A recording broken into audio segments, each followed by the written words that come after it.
Alors bien, bonjour à tous.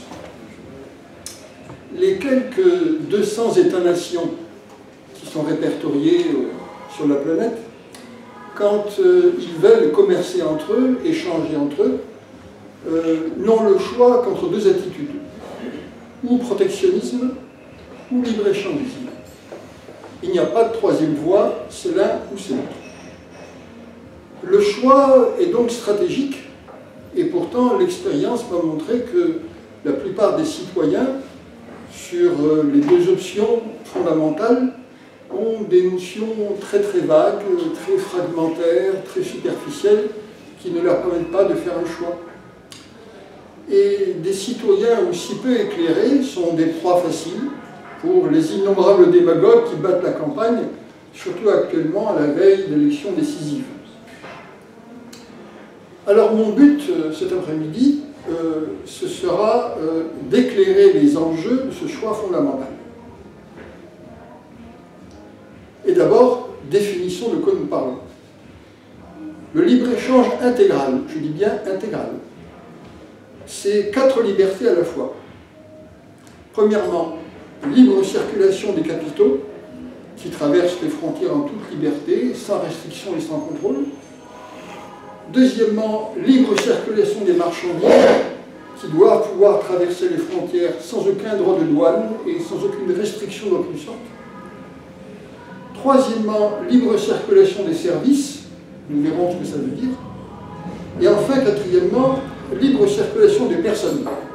Ça, vous en avez l'expérience dans l'Union européenne, puisque c'est un espace de libre-échange. Quand vous voulez passer de France en Italie, ou de France en Belgique, ou de France en Espagne, vous franchissez une frontière, mais il n'y a aucun droit de douane et aucune inspection, personne ne vous demande qui vous êtes. Voilà. Passez librement à la frontière, comme si vous passiez d'un département français à l'autre. Le libre-échange a peu d'ennemis. Sans doute parce que nous aimons nous sentir libres, que nous détestons être tenus en laisse. La liberté du commerce, la libre circulation des personnes, tout cela semble inattaquable, irréprochable. Comment peut-on être contre des libertés? Comment peut-on être liberticide? Et la devise de la République française n'est-elle pas liberté, égalité, fraternité? Et pourtant, c'est le procès de libre-échange que je vais faire à présent en mettant à nu ses conséquences désastreuses. Je reprends les 4 points. Si les capitaux peuvent librement traverser les frontières nationales, ils peuvent donc quitter quand ils veulent le pays où ils se trouvent, par exemple la France, pour aller s'investir à l'étranger, là où les impôts sont très faibles, là où la main-d'œuvre est très bon marché, là où le code du travail est inexistant, là où la protection de l'environnement est balbutiante, et où par conséquent on peut faire de grands profits sans être entravé par toutes les contraintes qui existent en France. Les gouvernements vertueux qui veulent protéger leur environnement, qui veulent le progrès social, qui veulent la justice sociale, qui veulent élever le SMIC pour améliorer les niveaux de vie, qui prétendent imposer les grandes fortunes, les grands profits, eh bien, ces gouvernements-là sont punis par la fuite des capitaux, qui peut se faire donc en toute liberté, puisque les frontières sont ouvertes à leur fuite. La fuite des capitaux, ce n'est pas seulement celle des capitaux numéraires, des capitaux liquides, c'est aussi celle des entreprises. C'est ce qu'on appelle, dans toute l'Union européenne, la délocalisation des entreprises. Les entreprises sont invitées à se délocaliser, quitter le pays où elles existent pour aller dans un pays où elles feront davantage de profits. Or, aucun gouvernement ne peut se permettre de provoquer la fuite des capitaux qui sont le sang et l'oxygène de l'économie. Aucun gouvernement ne peut se permettre de provoquer la fuite des entreprises parce que ce serait la ruine du pays et l'explosion du chômage. Dans un pays libre-échangiste comme la France, pour garder chez nous les capitaux, les entreprises, il faut donc satisfaire toutes leurs exigences en réduisant la fiscalité sur les profits, en réduisant les salaires, en réduisant la protection sociale, en cassant le code du travail, comme vient de le faire, vous le savez tous, la loi El Khomri, la loi travail. Je vous rappelle qu'il y a 9 ans, à peine élu président de la République, Nicolas Sarkozy a fait voter par le Parlement ce qu'on appelait à ce moment-là le bouclier fiscal, c'est-à-dire une disposition qui interdisait d'imposer une personne au-delà d'un certain seuil. Je ne sais plus lequel. Ça a changé depuis. Et à ceux qui lui reprochaient de favoriser outrageusement les plus nantis, Sarkozy répondait ben, il vaut mieux qu'il paye un peu en France plutôt que de rien payer du tout en quittant la France pour aller s'installer ailleurs, où les impôts sont plus faibles. Et vous savez que ce sport-là est très pratiqué par les vedettes du foot, les vedettes du show business, les vedettes de la chanson, etc. etc. C'est pas pour rien que, mettons, Johnny Hallyday est allé se localiser en Belgique, à Monaco, ailleurs, là où on paye moins d'impôts qu'en France. J'ajoute qu'un fort taux de chômage oblige les salariés à se montrer moins exigeants, plus travailleurs, plus dociles, plus flexibles. Un chômage massif est donc un atout pour retenir en France ou pour attirer en France les capitaux qui cherchent à s'investir. C'est pourquoi, contrairement à ce qu'on voudrait nous faire croire, aucun gouvernement ne peut sérieusement, ne peut efficacement s'attaquer au chômage. Ce serait rendre la France moins compétitive. Et leur but explicite, c'est au contraire d'accroître la compétitivité de l'économie française. À elle seule, par conséquent, la libre circulation des capitaux rend impossible ce qu'on appelle vulgairement une politique de gauche. Je suis de gauche, d'extrême gauche, je ne m'en cache pas, donc je voudrais bien une telle politique, mais c'est strictement impossible dans le cadre de la libre circulation des capitaux. La libre circulation des capitaux accorde donc un droit de veto, de fait, aux capitalistes sur toute politique qui nuirait à leurs intérêts. La libre circulation des capitaux, à elle seule, donne par conséquent le pouvoir réel, le pouvoir effectif, aux détenteurs des capitaux et rend impossible toute souveraineté populaire. Eh bien, mes chers amis, combien de citoyens en sont conscients?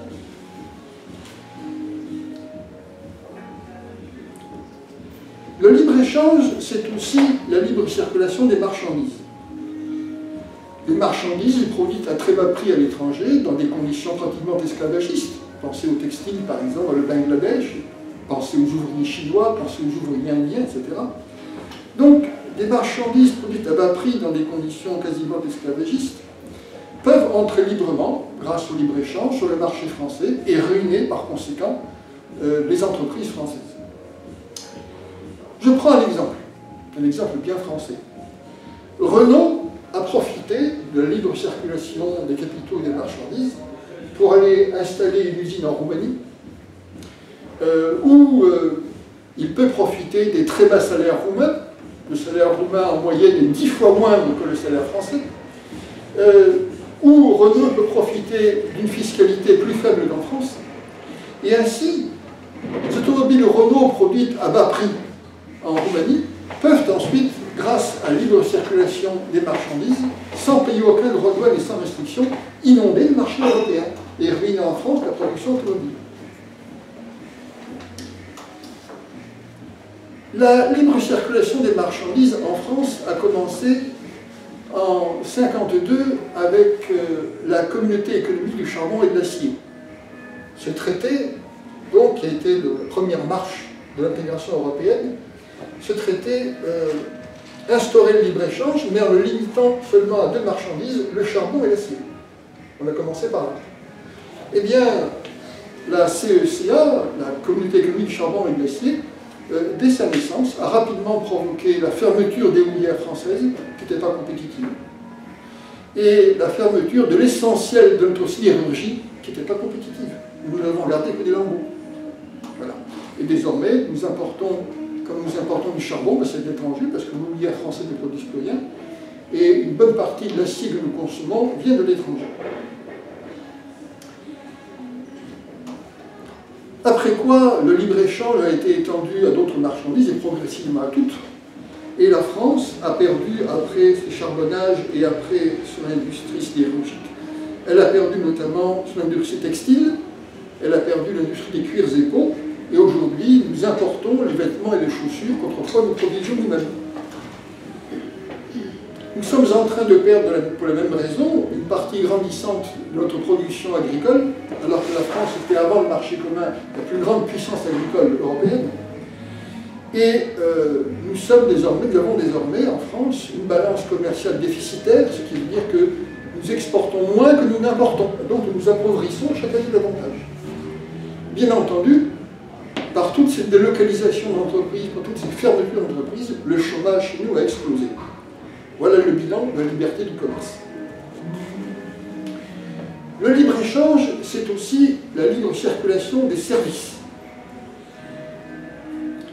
Elle a été progressivement instaurée en France et dans tout le marché commun à partir de 2005, avec la directive Bolkestein, du nom du commissaire européen chargé à l'époque du commerce intérieur européen.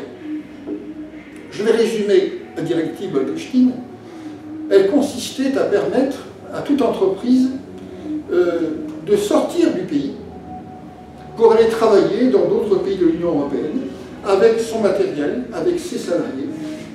Par exemple, à l'époque, l'homme qui parlait de la possibilité offerte aux plombiers polonais, par exemple, de venir travailler en France aux conditions de la Pologne, c'est-à-dire avec la protection sociale polonaise, avec les salaires polonais, etc.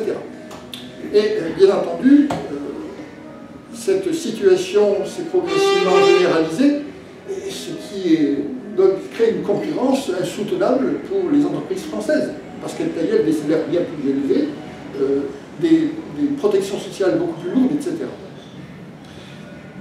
Aucun des piliers du libre-échange n'a provoqué autant de protestations que la libre circulation des services.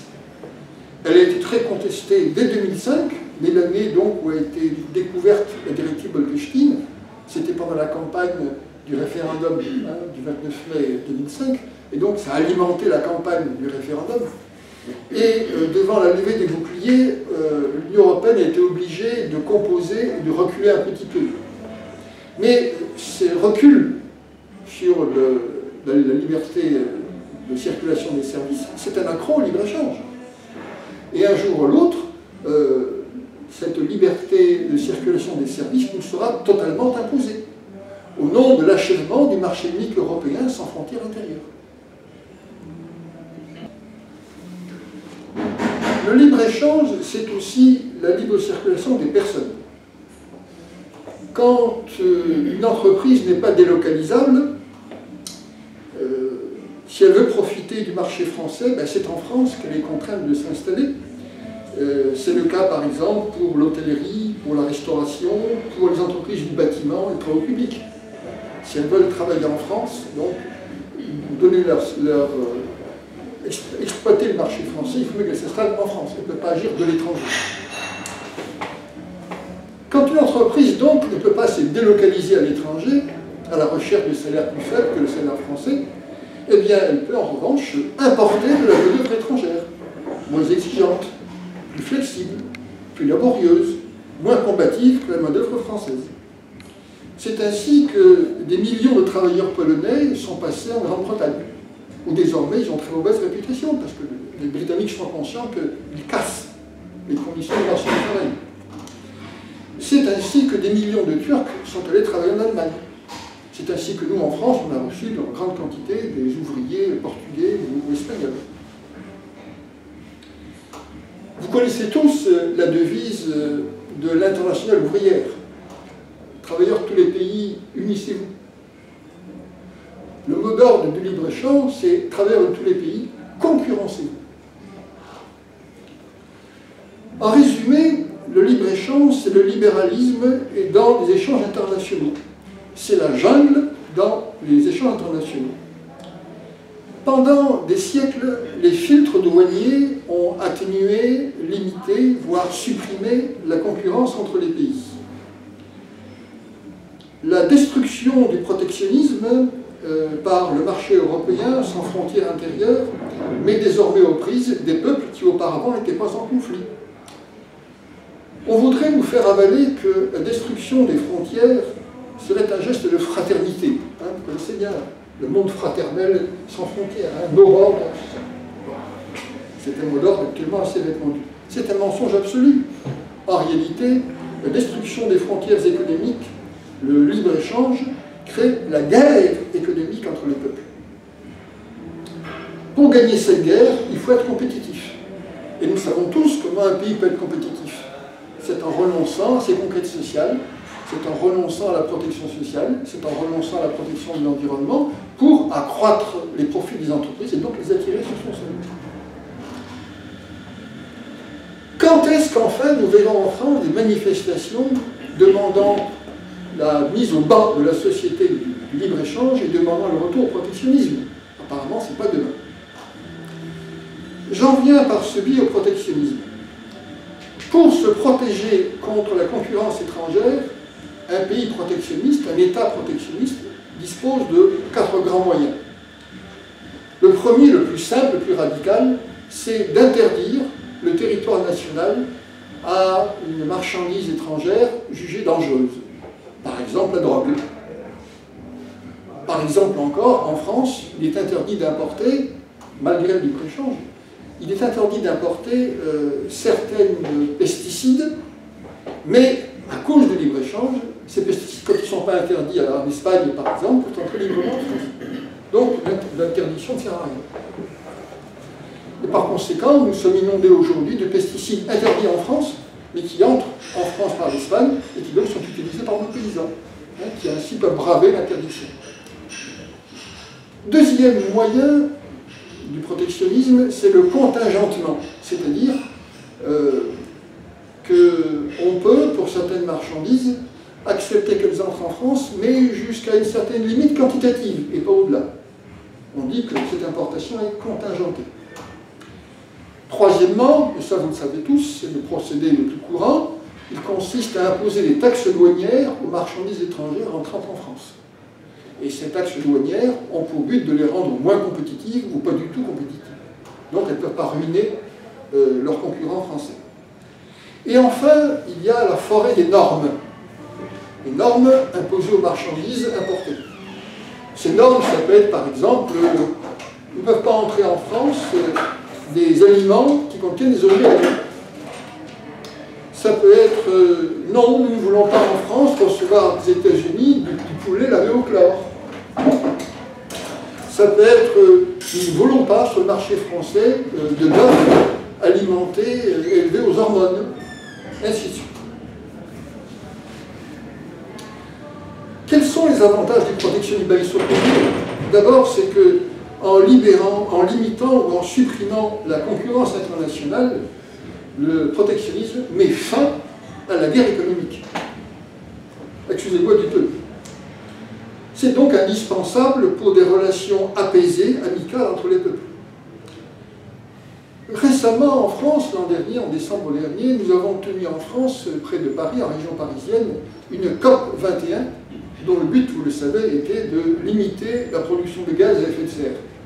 Eh bien, si on veut limiter la production de ces gaz à effet de serre, étant donné qu'une de leurs sources principales, c'est l'abus des transports, l'excès des transports, la multiplication des transports, eh bien, il faut au contraire, de plus en plus, préférer consommer des produits faits sur place. Et donc tourner le dos au marché international, tourner le dos au libre-échange. Enfin, le protectionnisme est indispensable au rétablissement de la souveraineté nationale et de la souveraineté populaire. Un politicien français, c'est Nicolas Dupont-Aignan, a eu un jour, dans une émission de radio, une image que j'ai trouvée excellente et que j'ai faite mienne.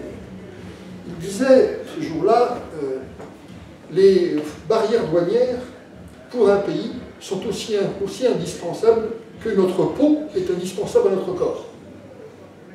En effet, la peau humaine est un organisme de régulation qui régule les échanges entre notre corps et le monde extérieur. Notre peau laisse passer ce qui est bon pour nous et retient ce qui serait dangereux pour nous. Exemple, notre peau laisse sortir la sueur, mais à l'inverse, ce qui est bon pour nous. Mais à l'inverse, quand vous prenez un bain de mer, l'eau de mer, avec son sel, avec ses microbes, ne peut pas franchir la barrière de la peau. Notre peau nous protège donc des microbes et du sel marin, etc., etc. Eh bien, disait Nicolas Dupont-Aignan, les frontières, les barrières frontalières, les barrières douanières, jouent pour un pays le même rôle que la peau humaine. Elles régulent les échanges dans les deux sens, laissant passer ce qui est bon pour nous et retenant ce qui est mauvais pour nous. Du moins, c'est ce que nous devons faire si nous n'étions pas dans une de libre-échange. Vous êtes maintenant en mesure de comprendre l'évolution des relations internationales et notamment du commerce international. Contrairement à ce qu'on croit souvent, parce que les partisans du libre-échange voudraient nous faire croire que sans libre-échange, on vit replié sur soi-même. Donc, contrairement à cette prétention, à ce mensonge, le commerce international est un vieillard plusieurs fois millénaire. Il est très vieux, le commerce international. Alors, quelques rappels. Le Liban, dans l'Antiquité, était habité par un peuple qui s'appelait les Phéniciens. Ces Phéniciens étaient de grands navigateurs et de grands commerçants maritimes. Et pour les besoins de leur commerce international dans toute la Méditerranée, ils ont créé des ports de commerce, des comptoirs tout autour de la Méditerranée. L'un d'eux est très célèbre et est devenu la capitale de l'Empire. C'est Carthage.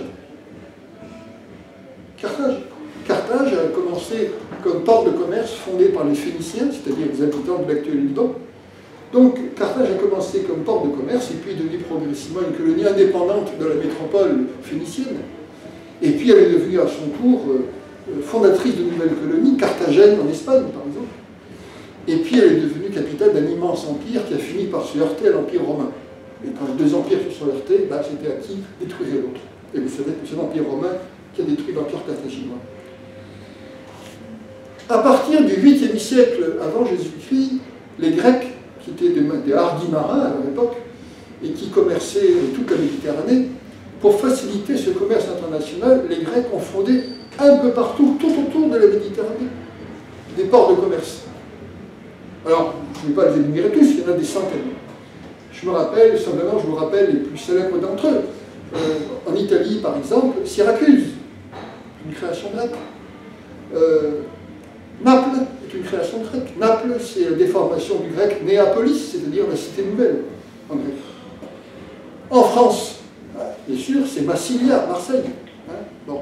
Et puis plus près de nous, c'est Agde. Agde, qui est la déformation du grec agathé tuké, c'est-à-dire la bonne fortune. Agde a été créé par les Grecs. Etc., etc. Donc, c'est vous dire que le commerce international est très ancien. L'Empire romain, vous le savez, a réussi à conquérir tous les pays bordant la mer Méditerranée. Tous, sans exception. Depuis l'Égypte jusqu'à l'Espagne. En passant par le Maghreb, bien entendu. Et donc, tous les pays de l'Empire romain commerçaient abondamment entre eux. Rome, par exemple, consommait le blé égyptien. Mais ça allait bien plus loin que ça. Rome ignorait, à la même époque, Rome ignorait l'existence en Extrême-Orient d'un empire chinois. Parce qu'il n'y avait aucun rapport entre les deux empires. Aucune liaison. Aucun voyageur n'allait de l'un à l'autre. Donc les Romains ignoraient complètement l'existence de l'empire chinois. Et de leur côté, les Chinois ignoraient complètement l'existence du puissant, du vaste empire romain. Donc ces deux empires, gigantesques l'un et l'autre, ont vécu à deux extrémités de la planète sans s'ignorant totalement.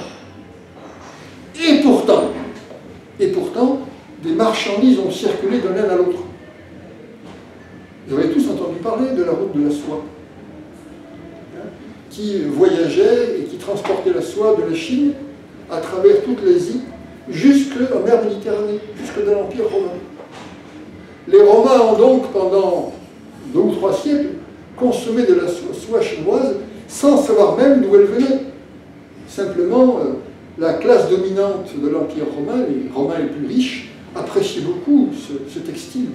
Un très extrêmement luxueux, parce qu'il était vendu à des prix faramineux. Vous imaginez les années de trajet qu'il avait dû faire, de caravane en caravane, à faire toute l'Asie pour arriver à l'Empire romain. Donc, les Romains consommaient la soie chinoise sans savoir d'où elle venait, mais en appréciant beaucoup. Donc, c'est vous dire l'intensité et l'ancienneté du commerce international. Eh bien, ce commerce international ancien a toujours été protectionniste.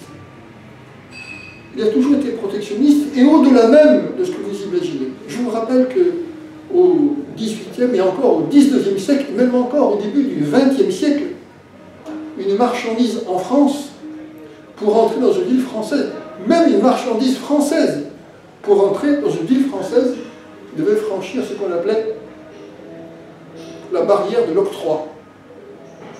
Parfois, vous voyez encore dans certaines villes, sur un mur, octroi, barrière d'octroi. Donc c'est ce qui reste de l'ancienne barrière d'octroi que devaient franchir toutes les marchandises pour entrer dans la ville. Et pour entrer dans la ville, à l'octroi, elles payaient un droit. Elles payaient une taxe. Donc c'est nous dire à quel point le protectionnisme était répandu. Même pour aller d'une ville française à une ville française, il fallait payer des sortes de douanes qui étaient l'octroi.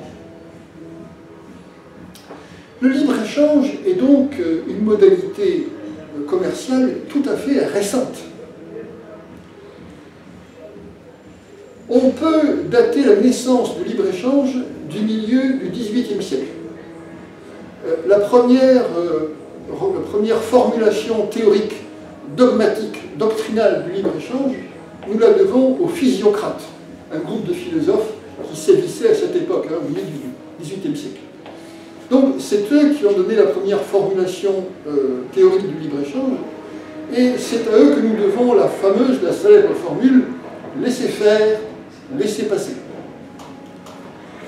C'est en Grande-Bretagne que le libre-échange a trouvé l'écho le plus favorable. Mais il a fallu attendre le XIXe siècle pour que la Grande-Bretagne commence à passer du protectionnisme au libre-échange. Pourquoi est-ce en Grande-Bretagne, à votre avis, que le libre-échange a fait ses premiers pas? Au XIXe siècle. C'est qu'à cette époque-là, la Grande-Bretagne était de loin le pays le plus industrialisé. C'était donc le pays le plus compétitif. Les Britanniques savaient fort bien que leurs textiles, leurs aciers, leurs charbons pouvaient inonder le marché mondial parce qu'ils étaient compétitifs et que leurs produits donc pouvaient entrer partout. Si on ouvrait les frontières,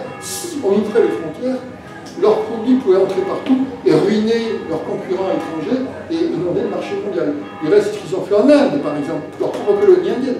Ils ont ruiné les artisans indiens grâce au cotonnade britannique.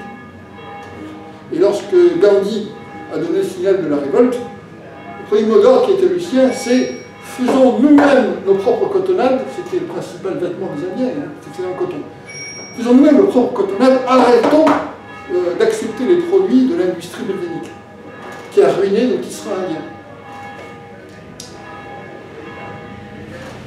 Donc, c'est en Grande-Bretagne que le libre-échange a commencé à faire ses premiers pas.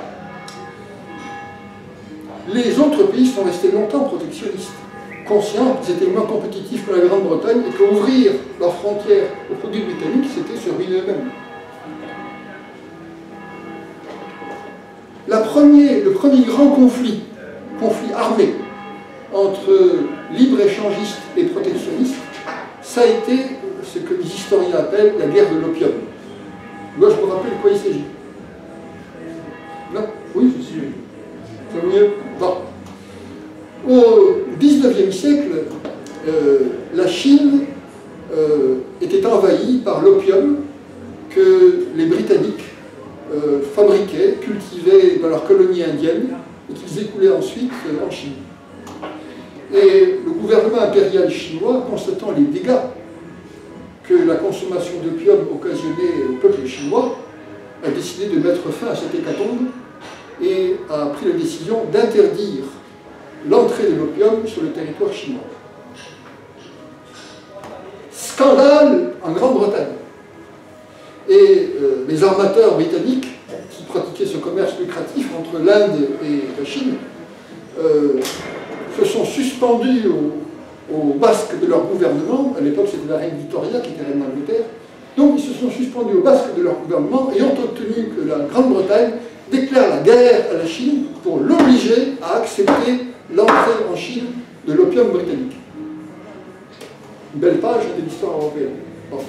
Malheureusement pour eux, les Chinois ont perdu la guerre, et donc ils ont été obligés d'accepter de nouveau l'inondation, l'envahissement de leur marché chinois par l'opium britannique venu des Indes. Donc voilà le premier grand conflit provoqué par l'opposition entre protectionnisme et libre-échangisme.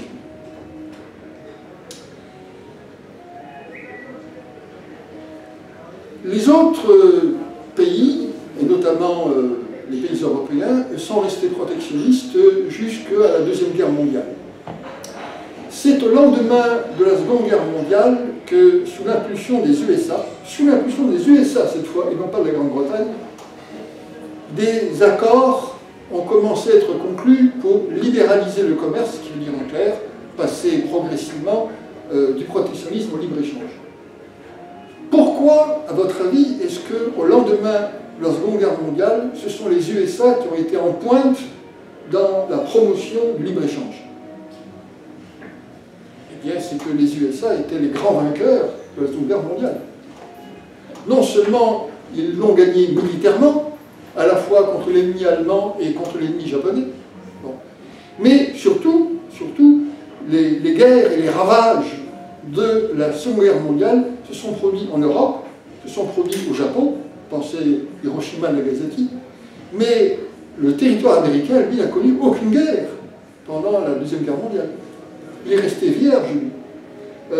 Pendant que l'Europe était en ruine, pendant que le Japon était en ruine, les États-Unis, eux, avaient des infrastructures et des usines parfaitement aptes à fonctionner.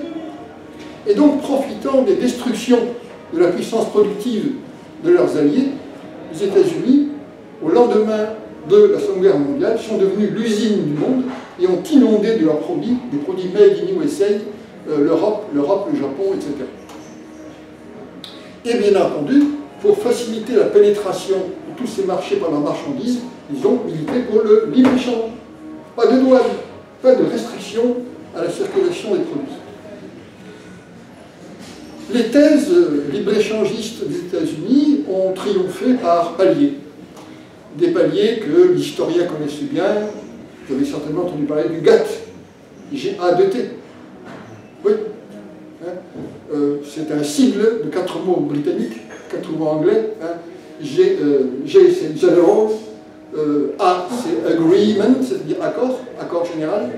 T, c'est Tax et Trade, sur les taxes douanières et sur le commerce.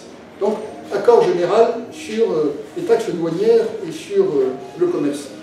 Donc, il s'agissait avec le GATT de supprimer progressivement les taxes douanières, donc, et les obstacles à la libre circulation des marchandises.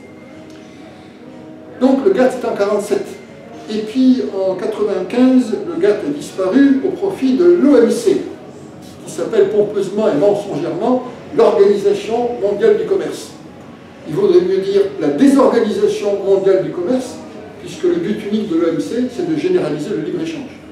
Et par conséquent, de remplacer le commerce protectionniste traditionnel par une jungle déréglementée. En Europe, les étapes du libre-échange ont été la création progressive d'abord de la communauté économique du charbon et de l'acier, puis avec les traités de Rome en 1957, c'était donc la création de la communauté européenne, économique européenne, et puis avec le traité de Maastricht, c'était donc l'Union européenne. Et progressivement, de traité en traité, donc on a généralisé le libre-échange, créant ainsi progressivement, et c'est le cas aujourd'hui, un marché unique européen sans frontières intérieures, où capitaux, marchandises, services et personnes circulent en toute liberté, comme vous passez en France d'un département à un autre. Étant donné le bilan meurtrier, destructeur du libre-échange, toutes les nations ont intérêt à revenir au protectionnisme, y compris la Grande-Bretagne, y compris les États-Unis d'Amérique, parce que si l'un et l'autre ont été autrefois, à une certaine époque, compétitifs, très compétitifs, ils ont perdu totalement leur compétitivité. Aujourd'hui, c'est la Chine qui a tendance à devenir l'usine du monde, secondée par l'Inde et quelques autres pays. Et donc, même la Grande-Bretagne et même les États-Unis, ne parlons pas de nous, se désindustrialisent, donc perdent leur richesse, les sources de leur richesse. Toutes les nations aujourd'hui ont intérêt à ne plus être des écorchés vifs et à retrouver leur peau protectrice. Et pourtant, le libre-échange résiste à toutes les revendications protectionnistes, parce que ces revendications protectionnistes, elles se multiplient. Elles se multiplient et pour l'instant en vain.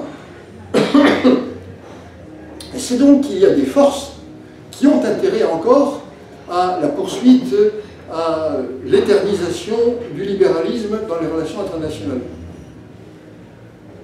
Quels sont ces grands fauves qui savent pouvoir régner sur la jungle du libre-échange mondial? Qui, actuellement, se sait capable d'écraser tous les concurrents? Ben, ce sont les grandes entreprises multinationales, ce qu'on appelle aussi les firmes transnationales, ces géants qui ont rompu le cordon ombilical qui les rattachait à leur patrie. Ces géants apatrides sont à l'étroit dans les frontières nationales.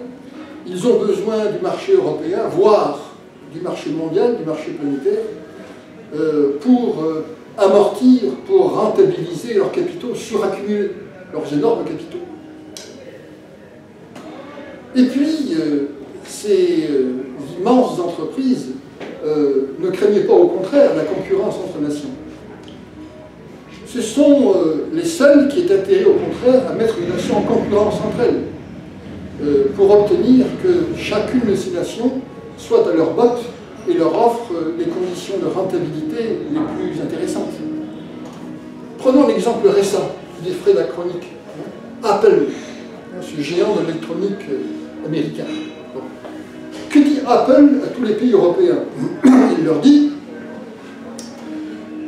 nous, Apple, nous nous sommes installés en Irlande parce que c'est l'Irlande qui nous impose les impôts les plus faibles. Si vous voulez que nous nous installions chez vous, hein, en Allemagne, en France ou ailleurs, eh bien, faites-nous des propositions plus intéressantes que celles de l'Irlande. Or, vous savez que c'est difficile d'aller plus loin, puisque en 2014, Apple a payé comme impôt à l'Irlande, vous savez combien? Même pas 1% de ses bénéfices. 0,005% de ses bénéfices. Autant dire rien. Voilà pourquoi, du reste, la Commission européenne a fini par s'émouvoir et par exiger que Apple paye au fisc irlandais les 13 milliards que normalement elle aurait dû lui payer.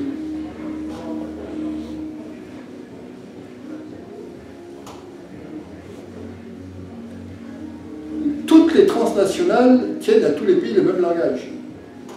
Nous hésitons à investir. Nous avons tant de milliards à investir, nous hésitons entre la Grande-Bretagne, l'Allemagne, la Pologne, la Roumanie. Où est-ce qu'on va s'installer? Ah, évidemment, les pays concernés se sentent obligés d'abaisser leurs prétentions, de dire aux géants: mais écoutez, si vous venez chez nous, nous on fait une réforme fiscale qui fait que vous payerez moins d'impôts, on va casser le code du travail, comme on vient de le faire en France, pour vous assurer les meilleures conditions de rentabilité. Et ainsi, en mettant les pays en concurrence les uns avec les autres, grâce au libre-échange, les multinationales font leur beurre. Il faut donc en finir avec le règne de ces géants, de ces mastodontes que sont les multinationales et avec la guerre économique qu'ils nous imposent. Voilà. Il est 6 heures, donc j'ai parlé 3/4 d'heure, c'est sans doute excessif, donc je vais m'arrêter là. Et puis maintenant, place à la discussion qui sera le plus intéressant pour vous.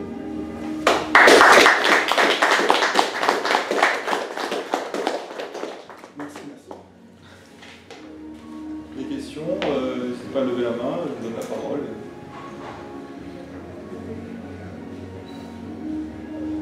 Moi j'en aurais une du coup. Pourquoi, selon vous, la gauche ne prend pas-t-elle pas position clairement sur ce sujet? La gauche Eh bien, parce que la gauche, dont la vocation devrait être de défendre les travailleurs de défendre le travail contre le capital, de défendre les travailleurs contre les employeurs, de défendre les couches populaires contre les privilégiés de la fortune. Donc la gauche, alors que telle est sa vocation, est empêchée de le faire parce qu'elle a un tabou. C'est l'intégration européenne, c'est la mondialisation. On ne peut pas aller contre l'intégration européenne. On ne peut pas aller contre la mondialisation. Il faut faire avec. Alors, on fait avec comme fait le gouvernement de Hollande, qui qui ainsi donc est obligé de mener, sous la pression des multinationales, sous la pression du libre-échange, sous la pression des libéralismes, est obligé de mener exactement la même politique que les gouvernements de droite qui l'ont précédé. Et même va plus loin qu'eux, sur certains points. La loi El Khomri, par exemple, la loi Macron, etc. etc. Voilà. Donc, le libre-échange, je le disais à l'introduction presque, est incompatible avec une politique de gauche.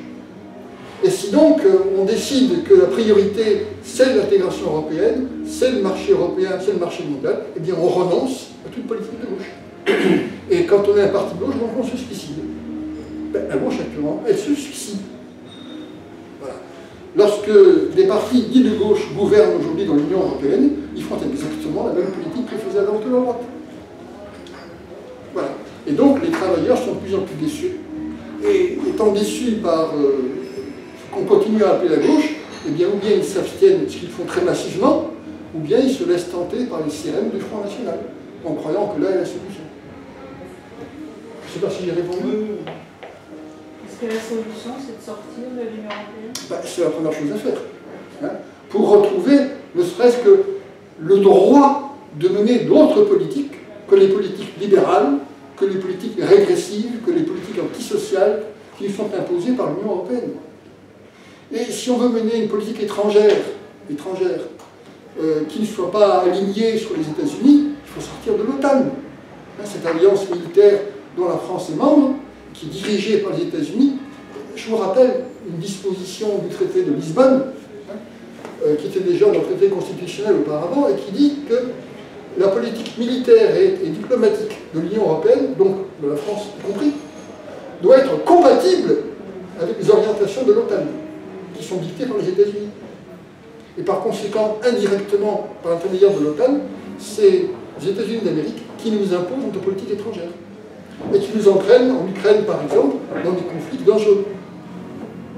Justement, je voudrais rebondir là-dessus. Donc, quelle serait la réaction des organisations telles que l'OMC, l'ONU, l'OTAN, etc., qui sont un peu prépondérants sur toutes ces questions, s'il y avait une véritable action commune, on va dire, pour la France et des Français pour aller vers plus de protectionnisme, au moins si ce n'est pas la même protectionnisme absolu.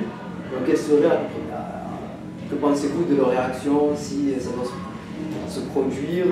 Qu'est-ce qu'on pourrait en courir? Comment les choses pourraient se présenter? Parce que je vais commencer par l'OMC. Bon, l'OMC ne fera rien pour la bonne mesure que l'OMC est en crise. Bon, vous savez que le dernier round, comme on dit, parce que l'OMC a fonctionné pendant de longues années sur la base de ce qu'on appelait des rounds, c'est-à-dire des grandes assemblées, grandes réunions mondiales de l'ensemble des États du monde, pour essayer de baisser les barrières douanières. Bon. Le dernier round de l'OMC a été un échec complet. Aucun accord n'était possible. Parce que les différents pays n'acceptaient pas de sacrifier les uns leur industrie, les autres leur agriculture, les autres ceci, les autres cela. Bon. Et donc, l'OMC n'a pas réussi à imposer de nouvelles baisses des barrières douanières, de nouveaux progrès de libre-échange. Alors, donc, l'OMC maintenant est un moribond. Officiellement, l'OMC n'a pas disparu, mais il est devenu inactif. Aujourd'hui, ce qui se fait, ce sont des accords bilatéraux.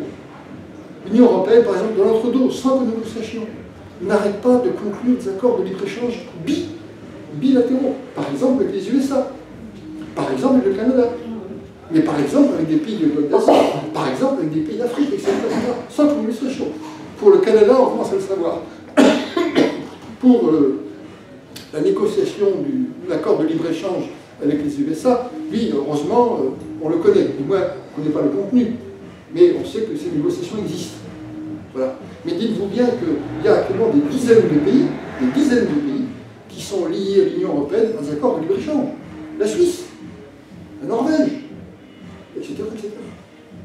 Étrangers à l'Union européenne, mais qui commercent sur la base du libre-échange de l'Union européenne. Donc on considérera aussi des pays à dos si on engage ces inclinations. Alors, aujourd'hui, et notamment à la faveur de la crise, la tentation du protectionnisme grandit partout. Partout. Bon. Y compris aux États-Unis. y compris en Grande-Bretagne. Vous voyez par exemple la réaction des travailleurs britanniques quand ils voient affluer les travailleurs polonais. Ras-le-bol. Ils exigent par exemple qu'on mette un terme à cette libre circulation des personnes, etc. etc. Aux États-Unis, par exemple, il y a la tendance protectionniste gagne d'année en année. Au point que, par exemple, un des deux candidats à la présidentielle, Trump, bon, s'est fait plus ou moins le chantre du protectionnisme. Bon.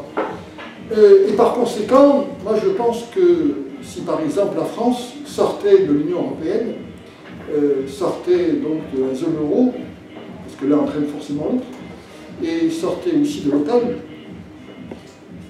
je pense que cette sortie, et si elle rétablissait à ses frontières donc des lois protectrices, je pense que cette étude soulèverait une grande sympathie dans le monde, et notamment dans l'Union européenne, et qu'elle ferait des émules. C'est sur quoi je compte. Mais quand ça, c'est pas demain. Quelle solution avez-vous pour faire comprendre aux gens de cette nécessité? Ben, c'est pas grâce au Figaro, c'est pas grâce à la télé, c'est pas grâce au Monde, c'est pas grâce au Midi Libre. Votre conférence, oui, mais si on juge par le peu de participants, il y a encore du boulot. Alors, je sais parfaitement. Il y a heureusement en France un grand nombre de sites internet que j'appellerais souverainistes, c'est-à-dire partisans de la souveraineté des nations, de la souveraineté des peuples, comme le site de l'UPR, par exemple, mais aussi le site du MS-21, comme le site du Pardel, comme le site du PRCF, etc. Bon, il y a une bonne dizaine, qui tous militent pour sortir la France de l'Union européenne, de la zone euro et de l'OTAN, et qui font du bon travail sur Internet, qui contribuent à ouvrir les esprits. Bon. Bien sûr, la prise de conscience est là parce que c'est complexe. Moi, j'ai essayé de simplifier les choses au maximum. Mais je ne me cache pas que c'est complexe pour la plupart des gens. Bon, je ne sais pas si ce que j'ai dit vous a paru clair. Ah, si, bon, bon. Moi j'espère que j'ai été clair. J'ai visé entrer dans trop de détails. Mais je veux dire, je ne vois que des inconvénients au libre-échange, je ne vois que des avantages au protectionnisme.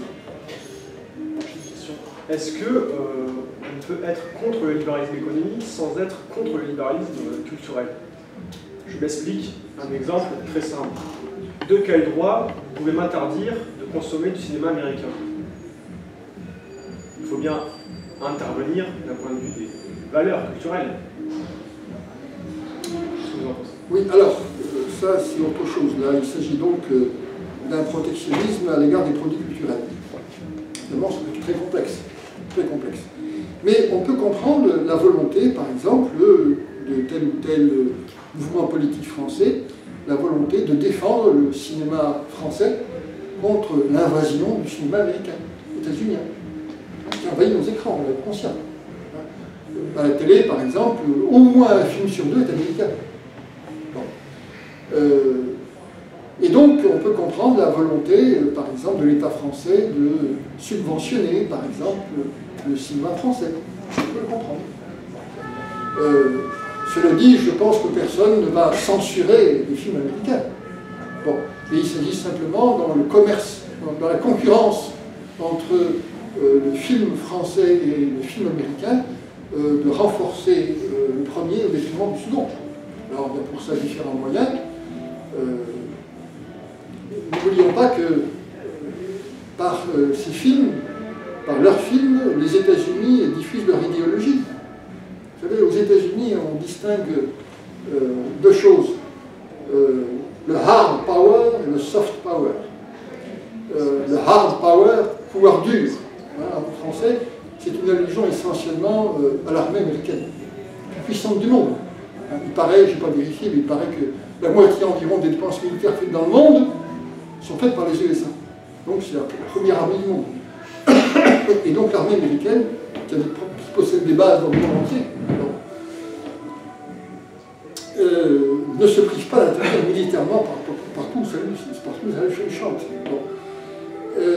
Ça c'est le hard power. Mais à côté de ça, il y a le soft power, c'est la séduction. La puissance douce, séduction. Et la séduction, c'est notamment la séduction culturelle, notamment par le cinéma, par la chanson. Bon. On a connu, par exemple, au lendemain de la Seconde Guerre mondiale, une véritable américanophilie en France. Bon, depuis, ça a beaucoup régressé. Mais il reste qu'il y a dans le monde une assez grande américanophilie. L'American Way of Life, comment dire, est considéré comme un modèle à suivre, hein, par une grande partie de la jeunesse du monde. Et donc, là, il y a une bagarre idéologique à mener. Je voulais réagir par rapport à cette histoire de la... Là, tu avais une autre question. Non, mais Vas-y, si c'est en lien. ce que je voulais dire, c'est que est-ce que vous ne pensez pas qu'un homme de gauche qui se définit avant tout par un libéralisme culturel qui défend et promeut la liberté individuelle de toute soumission à une autorité qui serait plus grande, ne participe pas au libéralisme économique indirectement? Je vous donne un exemple. Lorsqu'il viendra le débat sur la législation du cannabis, est-ce qu'un homme de gauche sera bien obligé de dire, de promouvoir la législation, enfin promouvoir l'autorisation du cannabis, et indirectement, il ouvre la possibilité du développement d'un marché économique sur le cannabis? Il y a un point sur lequel nous ne sommes peut-être pas d'accord. Vous avez l'air de penser qu'être de gauche, c'est favoriser la liberté individuelle.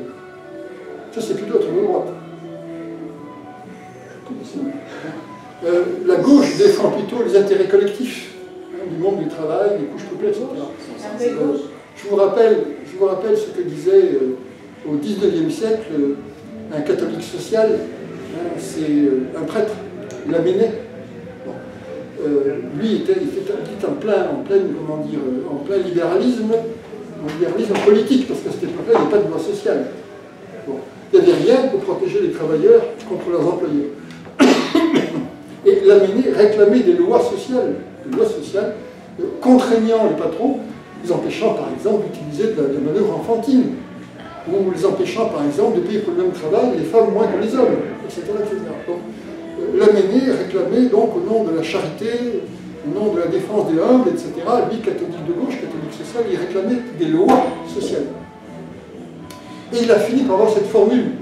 Il a dit, dans les rapports entre le faible et le fort, entre l'employeur et l'employé, c'est la loi qui libère et c'est la liberté qui asservit. Je ne sais pas si je vous ai répondu. Non, tout à fait, mais je l'ai fait. Voilà. Je voulais un peu poursuivre sur cette lignée, peut-être essayer d'apporter le manque de réponse à l'interrogation qu'avait Nelly au sujet de gauche-droite et après revenir sur la culture aussi. Je pense que le terme gauche-droite cristallise des antagonismes aujourd'hui qui sont plus d'actualité.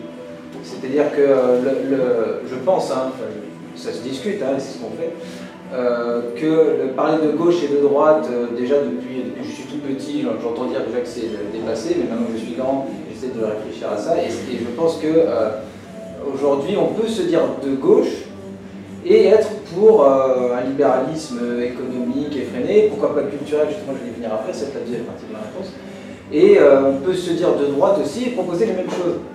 Et du coup, moi, ce à quoi j'ai pensé plutôt, c'est, plutôt que de parler de gauche et de droite, je vais parler de conservateur et de libéral.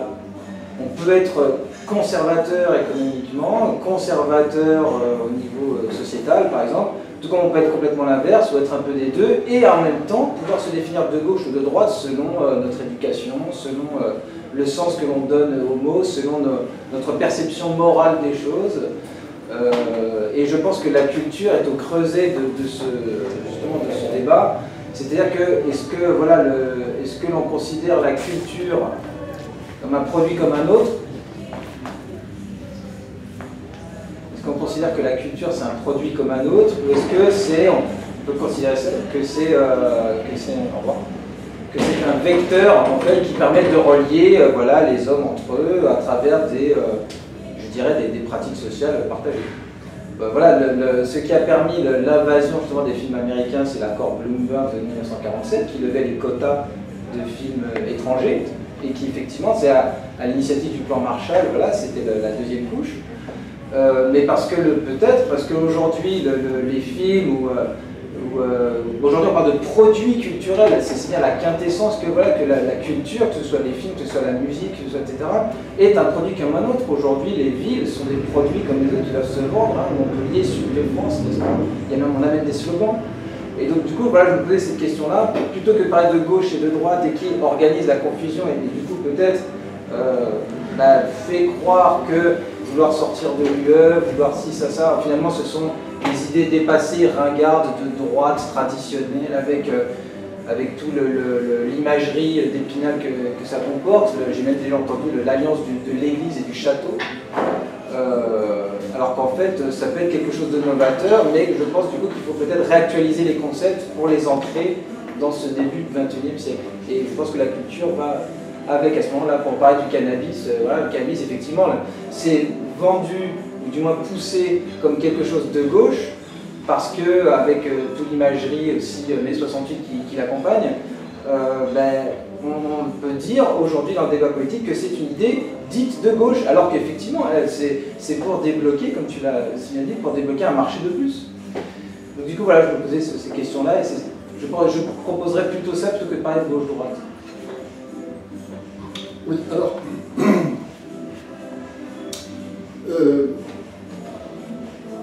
je vais procéder de manière historique. Dans toutes les sociétés inégalitaires, que ce soit dans l'Antiquité, société divisée entre esclaves et propriétaires d'esclaves, que ce soit au Moyen-Âge, où la société est divisée en seigneurs, propriétaires des terres, et serfs qui cultivent plus ou moins gratuitement ces terres pour le compte du seigneur. Que ce soit aujourd'hui, dans la société actuelle, l'opposition entre employeurs et employés, entre capital et travail.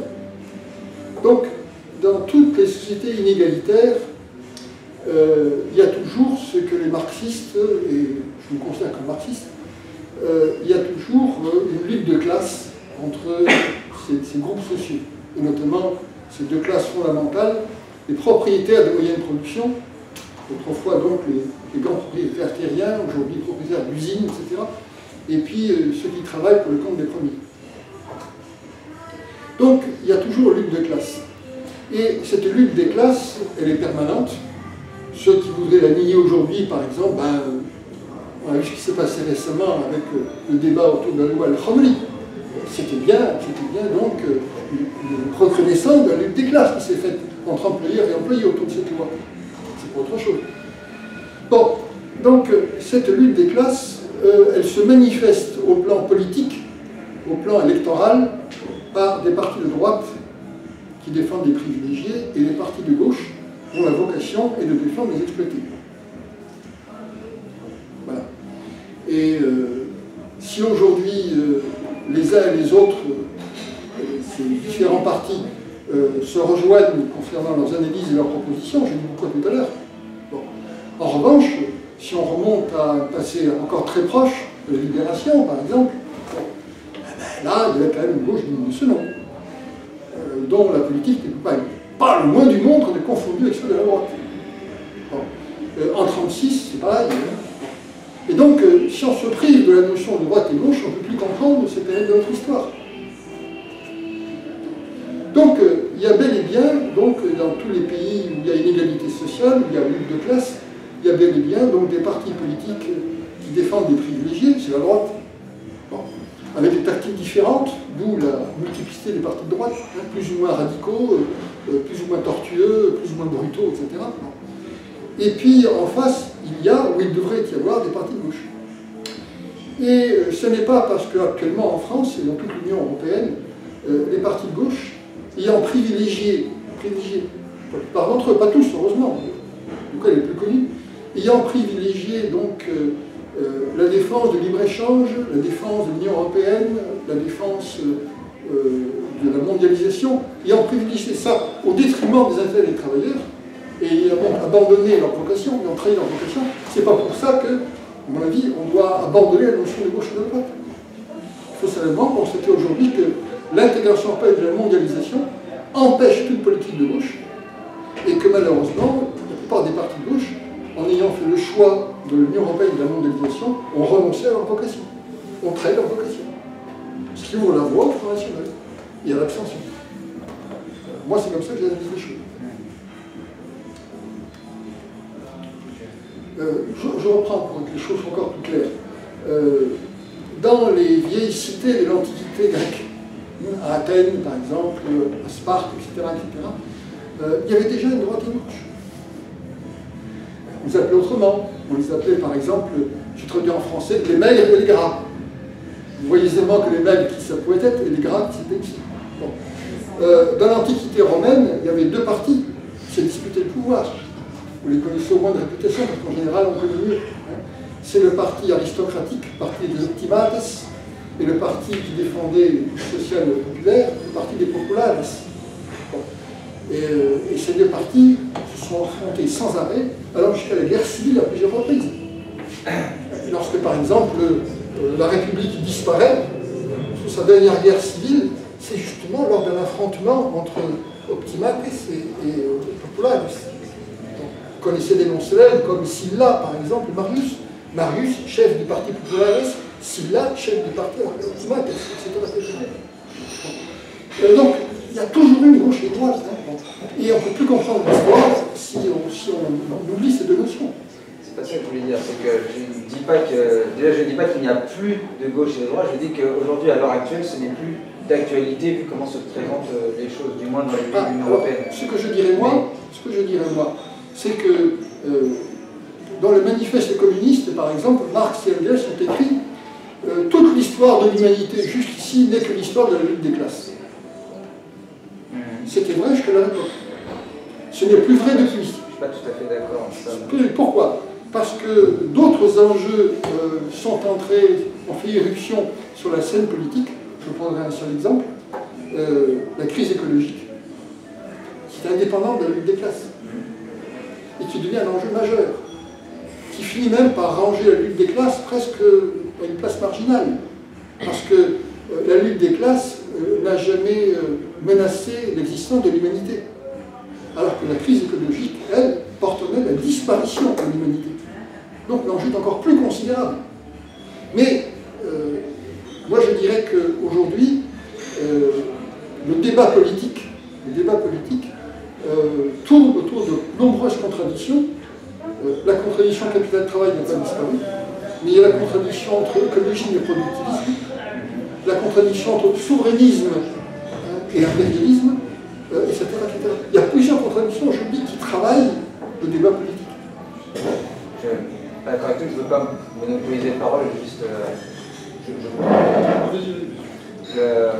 C'est que au niveau historique, il n'y a toujours pas eu, selon moi, c'est l'histoire de lutte des classes, quel que soit l'État. Alors je connais mal l'histoire en Antiquité, mais un petit peu plus l'histoire du Moyen-Âge, et quand c'est l'histoire de seigneurs et de serfs, il y avait une organisation de la société qui était autre que celle de la société contemporaine. Ce n'était pas la République, il n'y avait pas une égalité des citoyens, justement, c'est ça qui a permis justement de l'essor de la lutte des classes, enfin de marquer l'essor de la lutte des classes. C'est que sous un principe d'égalité des citoyens, il y a ceux qui possèdent et ceux qui ne possèdent pas, et c'est là que cette égalité se crée.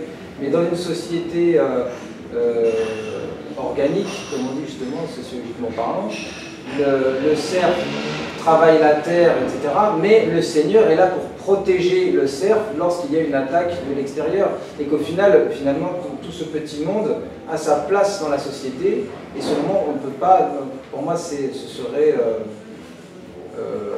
anachronique de parler de classe, en fait, à ce moment-là. Alors on peut remettre en question effectivement le droit divin et tout ça, la noblesse, mais la noblesse, surtout la première moitié du Moyen-Âge, elle était défait, elle n'était pas héritée, c'était des personnes qui s'étaient battues, qui avaient gagné leur titre, et qui avaient gagné donc du coup gagné de la terre. Et cette terre, ils étaient censés la protéger pour que les autres puissent la travailler et nourrir les autres. Et alors que là aujourd'hui, on est dans une société justement mécanique où on contractualise, on a la liberté de choisir, mais on a l'injonction de réussir. Alors que jusqu'à encore, il n'y a pas si longtemps, le marqueur le plus flagrant, généralement, c'est l'expression tu feras le même métier que ton père. Là, on est justement dans ça, c'est-à-dire que ce sont les autres qui nous donnent une place dans la société. Aujourd'hui, il faut se la faire tout seul.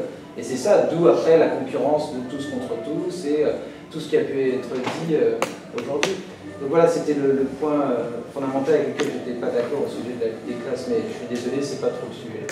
Je me suis perdu. Je suis quand même la fin, juste parce que pour moi il manque quand même quelque chose d'important de ce que tu as dit, que que ce soit au Moyen-Âge, comme tu as pu expliquer ou quoi, c'est quand on fait un constat, et du point de vue de la raison, tu notes qu'à un moment donné, il y a des inégalités, si c'est un système inégalitaire ou égalitaire ou pas. Tu vois? Donc, on redéfinit les choses autrement, que ce soit du point de vue du seigneur qui pense qu'il protège, ou même du serf qui pense qu'il est protégé par. Ouais, ça, après, c'est par le prix de chacun, mais si on raisonne, c'est inégalitaire. Il y en a un qui croque l'autre. On est d'accord, on ne peut pas dire qu'ils sont. croquent. Ouais, voilà. Il y en a un en tout cas qui profite plus que l'autre. C'est pas un système égalitaire, donc à partir de là, automatiquement il y a des oppositions. Même si à ce moment-là, selon leur compréhension et le contexte qu'ils traversent, ils n'ont pas assez le recul pour voir dans quelle situation, s'ils sont dans une opposition ou si c'est un contrat tacite, je suis ton cercle. Enfin, il y a une inégalité quand même. Donc à partir de là, il y a des oppositions. Après, c'est bon. Mais les oppositions que tu formules, elles sont très modernes en fait. Elles sont parce qu'elles viennent d'un esprit moderne. Non, je parle du point de vue de la raison. Que ça soit oui, mais par exemple, hier ou demain. Si tu notes quelque chose qui est inégalitaire. Il y a un élément fondamental à prendre en compte, c'est qu'à cette époque-là, qui a duré quand même plus de 1000 ans, c'est que le profit était condamné par l'Église. On ne pouvait pas faire de profit, en fait, justement. Voilà, l'usure. Mais aussi le profit. Non, c'est l'usure. Tu peux pas, le profit, l'Église, elle n'a jamais interdit de commercer, elle n'a jamais interdit à quelqu'un de. Justement, c'est que la noblesse française n'avait pas le droit de commercer. C'est pour ça que l'Église médiévale de la Renaissance, de l'époque contemporaine, moderne, l'époque moderne de la Renaissance jusqu'à la Révolution française, a condamné le fait de faire du profit, que ce soit l'usure ou même du commerce, et ça en France. C'est pour ça que, mettons, mais ça répond à quoi? qu'en Italie, ils n'ont pas eu ce même problème. Ouais, donc voilà. Le contexte français, ça a répondu à quoi exactement? Qu'est-ce qui s'est passé pour qu'il y ait eu cette décision-là? C'est une décision qui est. Je pense que c'est l'interprétation des textes bibliques par le clergé français à ce moment-là. Voilà, et je ne sais plus, il est écrit dans la Bible, celui qui aime l'argent n'en aura jamais assez. Et je pense que voilà, il y a des esprits féconds qui ont traduit ça en usage, etc. Et donc, on habite en France, hein, c'est assez rural quand même. Il y a encore des villages, même s'ils sont. Il y a de l'exode, tout ça. Il y a des églises dans les villages. Oui. Aussi qui se situent en général les marchés dans un village sur la place. La place, elle est où? Entre l'église et la mairie. Les amis, je pense que le débat est un peu périphérique. Désolé. Non, c'est. On va essayer de faire intervenir. On en parlera après. C'est des compréhensions des points de vue historiques. Je veux juste te dire que je pense que votre lecture rétrospective de l'histoire à travers les catégories gauche-droite est une lecture religieuse parce que ça conduit à voir des gentils et des méchants. Je pense que c'est trop simple de confondre lutte des classes et gauche et droite. Parce que tout simplement, je pense qu'en fait, gauche et droite sont des catégories médiatiques, parce que tout simplement, moi je peux vous dire, pour moi vous êtes quelqu'un de droite, puisque vous êtes souverainiste. Encore une fois, c'est une question de mots et de définition. Parce que pour un libéral, vous êtes un réactionnaire, puisque vous êtes contre le développement de l'économie. Je veux dire, en fait, il ne faut même plus utiliser les termes de gauche et de droite, parce que j'ai l'impression que c'est présupposer des positions morales entre quelqu'un qui est gentil et quelqu'un qui est méchant. Or, on voit bien à notre époque, dans notre temps, que c'est par la gauche qu'on souffre le plus. Puisque ce sont par des arguments de gauche que l'on est amené à accepter l'Europe, tout simplement. C'est pour éviter la guerre que l'on demeure dans l'Europe. J'ai donné ma définition de la gauche ou de la droite. Je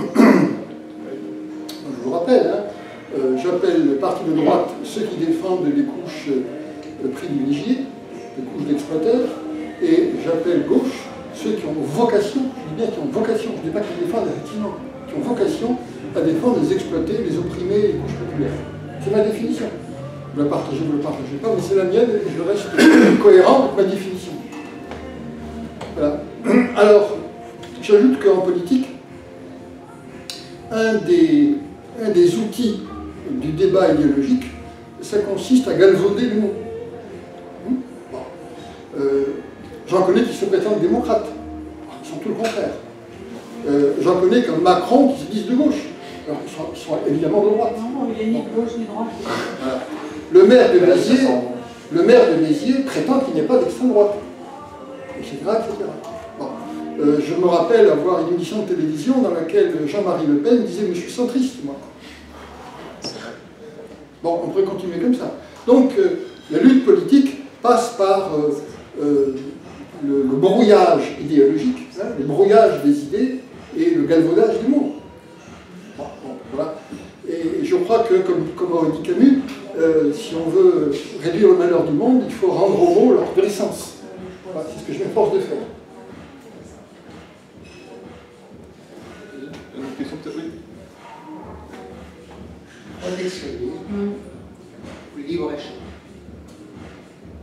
Est-ce que vous ne craignez pas que le protectionnisme parte avec un certain handicap?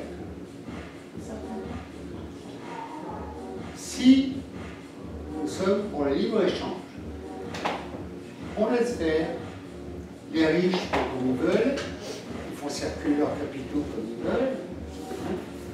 Si on est pour du protectionnisme, il va rapidement induire un rapport de force, donc un conflit. Est-ce que, il me semble que le protectionnisme, bon, en dehors de droite ou de gauche, il me semble que le protectionnisme est absolument indispensable. Et le protectionnisme, je le crains, va générer un conflit. Qu'est-ce que vous en pensez? Ben, je vous répondrai que le commerce est toujours conflictuel. Bon. Puisque dans tout commerce, normalement, il y a des concurrences. Et toute concurrence est forcément conflictuelle. Bon. Simplement, je pense qu'il faut éviter que la concurrence commerciale devienne de la guerre économique. Bon. Et elle devient de la guerre économique, elle oppose carrément les peuples entre eux lorsqu'on supprime les frontières, et que donc, dans la concurrence, les entreprises se battent sans bouclier, sans protection, sans armure, sans casque, en ayant seulement l'épée, le poignard et l'arc à la main. Parce que ce sont les protections frontalières qui nous protègent contre les coups de l'ennemi. Voilà. Le protectionnisme a l'avantage de réduire les conflits, voire de les supprimer. Hein. Mon pays n'est pas ouvert à telle marchandise, point final. Il n'y a plus de concurrence. Bon. Si au contraire, vous admettez qu'on doit supprimer les barrières douanières et que donc les marchandises doivent circuler librement, alors là, le conflit, il est total. Il est total jusqu'à la mort du plus faible. Moi, je ne souhaite pas la mort du plus faible. Je souhaite qu'un pays, par exemple, même s'il n'est pas très doué pour l'agriculture, puisse, toute la mesure du possible, se nourrir lui-même, sans importation alimentaire. Alors, c'est plus ou moins possible selon les pays. Bon. C'est peut-être impossible dans certains pays du nord de l'Europe, où l'hiver est très long, l'enneigement est très long, où le climat est très froid, etc., et peu propice à la production végétale. Bon. Mais c'est à eux de faire le maximum, grâce à des serres, etc., pour arriver à un maximum d'autosuffisance alimentaire et ne pas trop dépendre du marché mondial. C'est précieux d'être son propre maître, hein, de dépendre de soi-même. C'est une liberté fondamentale, ça. Une vraie liberté, cette fois. Voilà. Donc, je ne suis pas le seul à penser que, par exemple, tous les pays du monde devraient au maximum être autosuffisants au point de vue alimentaire. Au maximum. C'est pas toujours possible. Bon. Encore une fois. Mais beaucoup de pays ont cette possibilité et ils ne l'utilisent pas suffisamment. Voilà. Le commerce international, actuellement, est bien trop surabondant. Bon. Il n'est pas normal que, par exemple, comme on l'a vu il y a quelques années, 2 camions se heurtent à la frontière du nord de la France. L'un apportait des tomates françaises vers la Hollande et l'autre apportait des tomates hollandaises vers la France. Bon, c'est absurde. C'est un gaspillage d'énergie, c'est un gaspillage, c'est une concurrence stupide. Bon. La France a les moyens de produire suffisamment de tomates pour sa propre consommation, elle n'a pas besoin d'en importer. Et la Hollande, malgré un climat plus froid, grâce à des serres, bon, produit aussi des tomates, etc., etc. Les serres, aujourd'hui, permettent de produire beaucoup, même dans le climat froid. Donc, évitons de grâce, évitons l'abus du commerce international, tendons vers l'autosuffisance, je ne dis pas dans l'autarcie. Hein, beaucoup de personnes ne souhaitent l'autarcie, c'est ne dépendre que de soi-même, ne rien exporter, ne rien importer. Aucun pays au monde n'est autarcique, aucun. Bon. Simplement, donc, je pense que le commerce international doit se faire sur la base de la complémentarité. J'importe ce que je n'arrive pas à produire et qui m'est néanmoins indispensable. La France, par exemple, est estimée qu'elle a besoin de pétrole.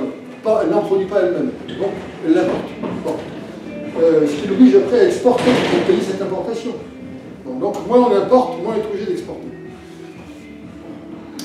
Donc, arriver donc à un maximum d'autosuffisance et réduire le commerce international afin que ce commerce se fasse sur la base du protectionnisme et sur la base de la complémentarité. J'importe ce que je n'arrive pas à produire et donc j'ai besoin d'un. Voilà, le reste, je le produis moi-même. Et si je ne suis pas compétitif dans tel domaine, eh bien je protège mes producteurs contre la concurrence étrangère. Voilà. Parce que sinon par exemple, si on veut par exemple produire nous-mêmes nos propres vêtements, ben, il va falloir accepter que les travailleurs du textile travaillent dans les mêmes conditions que les ouvriers du Bangladesh. Ça, c'est pas du tout souhaitable. Moi, je veux des protections contre cet écrasement par le bas. La concurrence, surtout internationale, aboutit toujours à l'égalisation par le bas. Eh bien, je n'en veux pas. Voilà.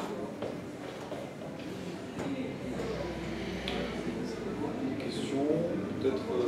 Sinon, je vous propose de se retrouver dans un bar dans le coin pour continuer la discussion. On a épuisé le sujet, vous croyez? Non. Non, mais s'il n'y a pas de questions qui viennent dans l'immédiat, on peut continuer à discuter entre Moi, je ne sais pas s'il reste 1 minute. Oui, bien sûr. Moi, j'ai encore tout mon temps. Hein. Les États-Unis, qui sont le chantre de l'ultralibéralisme, ont quand même été Il y a pire qu'eux. un des États qui a été les plus protectionnistes. Je ne voulais pas dire. Alors, comment ils ont fait? Parce qu'ils ont pas eu trop de conflits, ou bien est-ce qu'ils étaient trop forts? Comment vous analysez? Je l'ai expliqué tout à l'heure, je disais qu'au lendemain de la Seconde Guerre mondiale, les États-Unis étaient les grands vainqueurs de cette guerre mondiale. D'une part, parce que militairement, ils avaient vaincu leurs adversaires, aussi bien les Japonais que les Allemands, et que d'autre part, tous les conflits, toutes les destructions s'étaient faites en dehors de leurs frontières. L'Europe est en ruine, en 1944, en ruine. Bon. L'Allemagne est évidemment en ruine, mais la France aussi. Bon. Le Japon était en ruine, tout était en ruine. Les États-Unis, eux, étaient épargnés. Et donc, profitant de ce que leur puissance productive était intacte, alors que la puissance productive des autres était en miettes, ils en ont profité pour inonder le monde de leurs marchandises.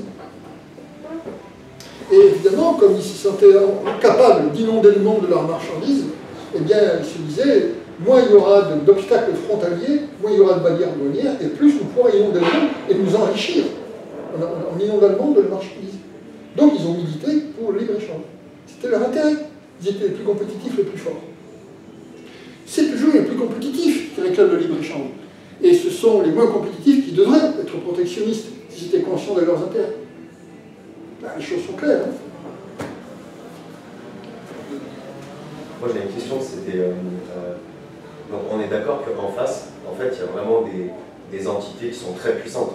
Des très grandes entreprises, des États comme les États-Unis, des organisations comme l'Union européenne. C'est quelque chose de quand même de grand et de très puissant. Il suffit de voir dans la rue ou d'observer autour de nous. C'est quand même eux qui font prendre encore partie du monde.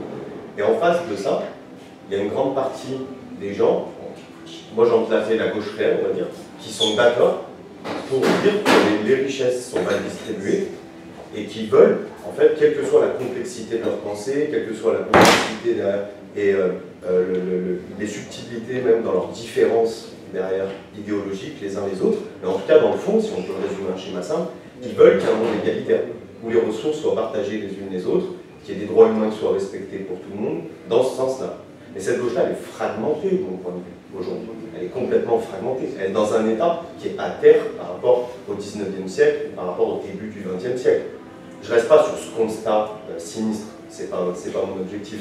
Mais ce que je veux dire, c'est qu'il y a souvent deux modes d'action dans cette gauche, que moi j'ai repéré, pour faire face à ces grandes puissances. Soit la désobéissance civile, de Gandhi, que vous avez évoqué tout à l'heure, qui passe plutôt par le bas, à un niveau individuel, de mon point de vue, où chacun décide, en tant qu'être citoyen conscient, responsable, individuellement, dans ses actions propres, de ne pas jouer le jeu des grandes puissances, de ne pas consommer chez telle grande surface ou chez telle grande entreprise, ou de ne pas voter pour tel candidat, ou alors plutôt l'action qui était à la base de l'optique marxiste, frontale, d'aller affronter par les armes, collectivement, tous ensemble, les grandes puissances qui sont face à nous.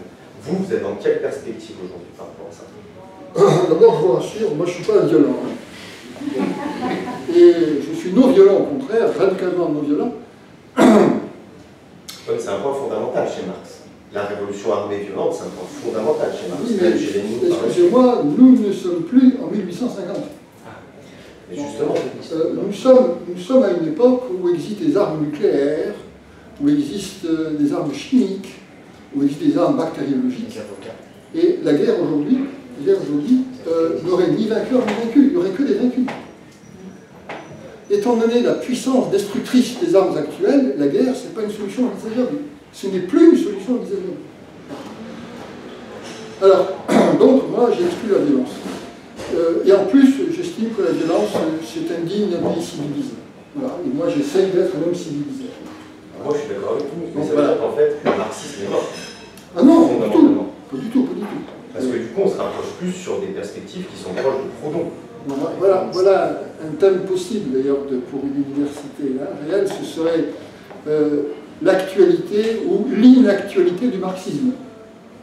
Parce que le marxisme, c'est toujours un instrument actuel ou inactuel, dépassé, périmé, ou au contraire toujours efficace de lecture du réel.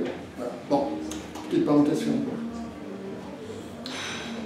Moi je crois qu'il faut combiner l'action individuelle, que vous avez évoquée, et l'action collective, l'action politique. Bon. Moi, effectivement, je mène à l'échelle individuelle l'action que vous dites. Moi, j'évite d'aller dans les grandes surfaces, je privilégie le petit commerce du centre-ville de Béziers. Moi, je n'ai pas d'automobile, je me déplace en train, à pied, à vélo, etc. Bon. Je ne consomme pas de l'eau minérale, de l'eau du robinet que j'apporte dans une gourde qui me survivra, qui pourra passer à mes descendants, donc j'évite les déchets d'emballage, l'eau minérale, etc. Bref, je suis aussi écologiste. Bon, je suis marxiste en philosophie, mais écologiste en politique. Voilà. Je prétends qu'il n'y a aucune contradiction entre les deux. Bon. À l'époque de Marx et d'Engels, en politique, il fallait être communiste. C'était la logique de l'époque. Je pense qu'aujourd'hui, dans le contexte aujourd'hui, en politique, il faut être écologiste d'abord. Bon, c'est la condition pour la survie de l'humanité, tout simplement.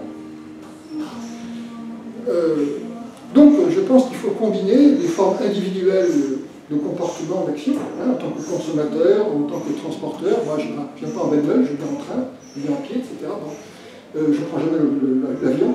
Donc, combiner les formes, les choix individuels de consommation, de transport, etc., et puis l'action collective, qui est indispensable aussi. Parce que si on se contente de l'action individuelle, on ne pourra pas, je le crains, briser les structures qui nous oppressent. Je suis tout à fait d'accord avec vous. Mais c'est vrai que sur le plan collectif, il y a un vrai problème. Par exemple, nous, à Béziers, dans mon groupe, le comité villeroy de résistance, on a décidé qu'on va écrire, et écrire abondamment, collectivement et individuellement. Écrire à tous les candidats à l'élection présidentielle pour leur dire vous prétendez tous qu'il faut des changements très profonds de politique en France. Et vous oubliez presque tous de dire qu'aucun changement n'est possible tant que nous resterons membres de l'Union européenne, de la zone euro et de l'OTAN. Alors, est-ce que vous vous engagez, si vous êtes élu, avant la fin de l'année 2017, est-ce que vous vous engagez à organiser un référendum sur la sortie de la France de l'Union européenne? Et l'année suivante, en 2018, vous engagez-vous à un deuxième référendum sur la sortie de la France de l'OTAN? Oui ou non? merci de répondre sans langue de bois. Voilà.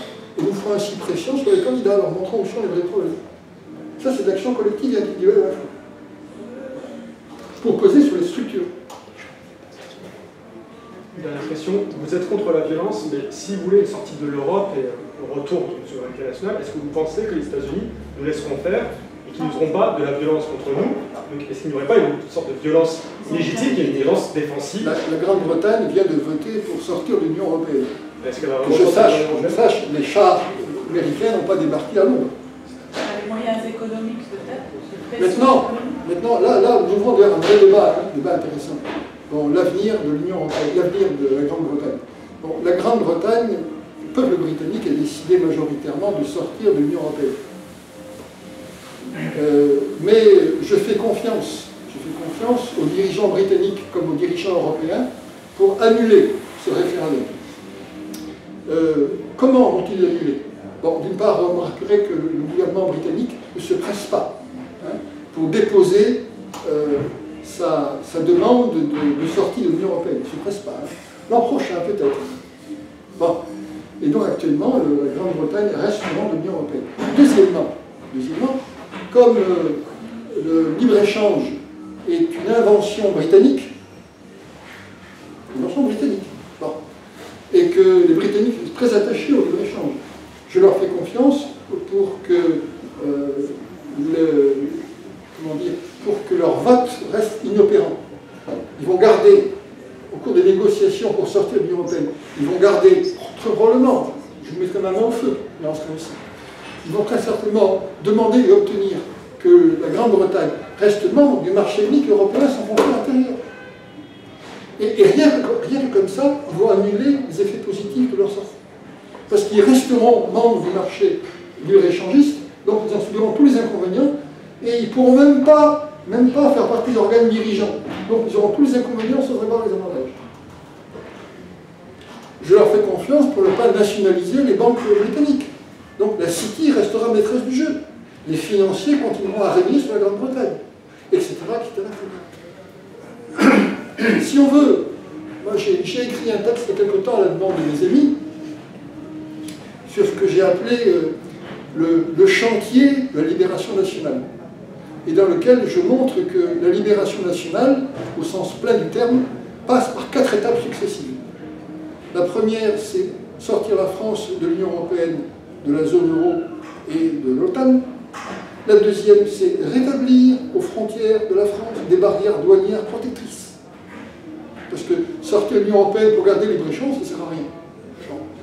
Troisièmement, c'est mettre en œuvre ces dispositions essentielles qui avaient été énoncées dans le programme du Conseil national de la résistance en 1944. Et je rappelle que ce programme du Conseil national de la résistance a été élaboré unanimement par l'ensemble d'organisations de résistance allant de l'extrême gauche communiste jusqu'à l'extrême droite anarchiste, royaliste. Bon. Eh bien, dans leur programme, et ça on l'avait oublié, il y avait la nationalisation des banques et des compagnies d'assurance.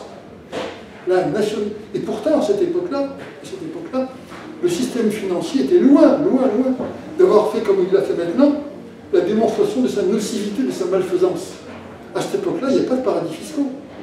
On ne blanchissait pas l'argent sale dans les banques. On ne magouillait pas dans le trafic d'armes, dans le trafic de drogue, etc. On fait maintenant. À l'époque, on ne jouait pas au casino dans les banques. Bon. Et néanmoins, ils ont estimé qu'il fallait nationaliser tout ça. Alors aujourd'hui, il y a 100 fois plus de raisons de le faire.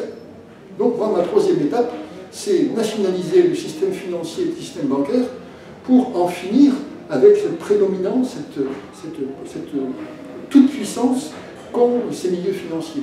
Et dans le même geste, d'ailleurs, nationaliser aussi les très grandes entreprises dangereuses pour la souveraineté populaire. Je pense par exemple à Suez, je pense à Veolia, des groupes comme ça. Voilà. Donc nationaliser tout ça afin qu'un gouvernement démocratique ait les moyens, simplement parce que les banques sont nationalisées, les moyens d'orienter l'économie dans le sens des besoins populaires, dans le sens des besoins nationaux. Voilà. Et enfin, quatrièmement seulement, les réformes institutionnelles, que certains voudraient voir en premier. Bon, c'est seulement après, une fois qu'on a ainsi modifié profondément le rapport des forces en France, qu'on peut espérer avoir une assemblée constituante avec une majorité très différente de la majorité parlementaire actuelle et capable d'élaborer donc une nouvelle constitution vraiment démocratique. Bon, ça Mélenchon. Je pense à tous ceux qui actuellement, il n'y a pas que lui, nous promettent une 6e République, bon, sans sortir auparavant de l'Union européenne, etc. Alors ça ne sert à rien. Je rappelle par exemple... Et selon Mélenchon, c'est l'Assemblée constituante qui décidera si on sort de l'Europe. Oui, bon, ça ne peut pas laisser pas elle seule décider. Ça On va faire du lobbying à ce moment-là. Bon, allez, on peut s'arrêter sur ce dernier propos et vous allez discuter, continuer la discussion.